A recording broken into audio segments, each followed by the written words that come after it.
그리고 얼만큼의 많은 섭취를 하고 소비를 해야 되는지에 대한 관점은 이제 소아하고 성인이 다르죠.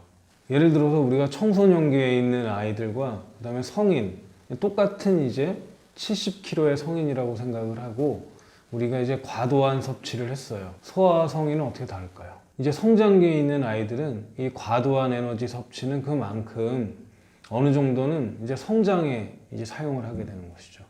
근데 이제 성인의 경우에는 어디다 쓸 데가 없습니다. 그렇기 때문에 대부분 다 몸에서 이제 축적이 되게 되는 거죠. 우리 몸에서는 어디에서 축적을 할까요?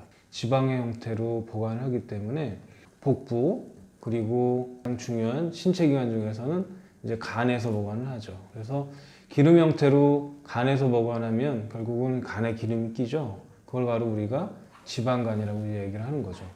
심지어는 이제 돌아다니는 기름들이 혈관에도 기름이 끼죠. 그런 것들을 바로 뭐라고 그러냐면 이제 동맥경화라고 이제 얘기를 하게 됩니다. 불필요한 에너지를 너무 많이 섭취하면 몸에서 여러 가지 문제를 일으킬 수밖에 없다는 것들을 이제 설명을 드렸습니다.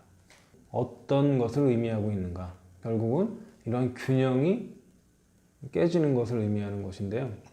결국 이제 섭취가 소비보다 더 많다고 생각하면 이제 체중은 계속 늘 거예요. 근데 이제 우리가 우리 몸에는 이제 항상성이라는 기전이 있어서 문제가 생겨도 문제를 개선하려고 하는 어떤 자동 시스템을 가지고 있습니다.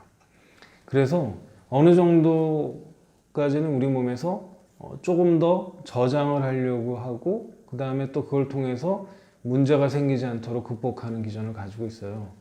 하지만 그런 균형이라고 하는 것은 깨진 후에 어느 정도 일정 범위가 지나고 나면 결국은 그러한 어떤 보상 체계도 또 이제 깨지게 됩니다. 우리가 이제 예를 들어서 저장 창고가 한 5kg짜리 저장 창고를 만들어 놨어요. 근데 그 저장 창고 5kg짜리가 다 찼어요. 그러면 그 이상의 어떤 불필요한 에너지는 어디로 갈까요? 몸 안에 돌아다니게 되는 거죠. 혈관에 가기도 하고 다른 여러 가지 간에 가기도 하고 기름이 덕지덕지 다른 군데에 계속 쌓이게 되는 것이죠. 보상 기전이 깨진 상태라고 볼 수가 있는 거죠. 이 사람마다는 좀 다르죠.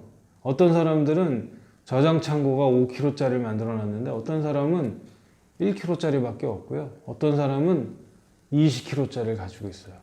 그러면 20kg짜리 저장 창고를 가지고 있는 사람은 이런 혈당도 올라가지도 않고 고지혈증도 생기지 않는데 다만 체중이 20kg가 불게 되는 거죠. 1kg짜리밖에 없는 사람은 1kg밖에 체중이 안 부는데 금방 넘쳐 흘러서 혈당도 올라가고 고지혈증도 생기게 되는 거죠. 그래서 이제 사람마다 결국은 이런 균형이 깨지는 양과 상황이 다 다르기 때문에 부모 자식 간, 그 다음에 형제, 친구, 뭐 여러 사람들이 다 다른 형태의 어떤 질병의 패턴이 나타날 수밖에 없는 것이죠.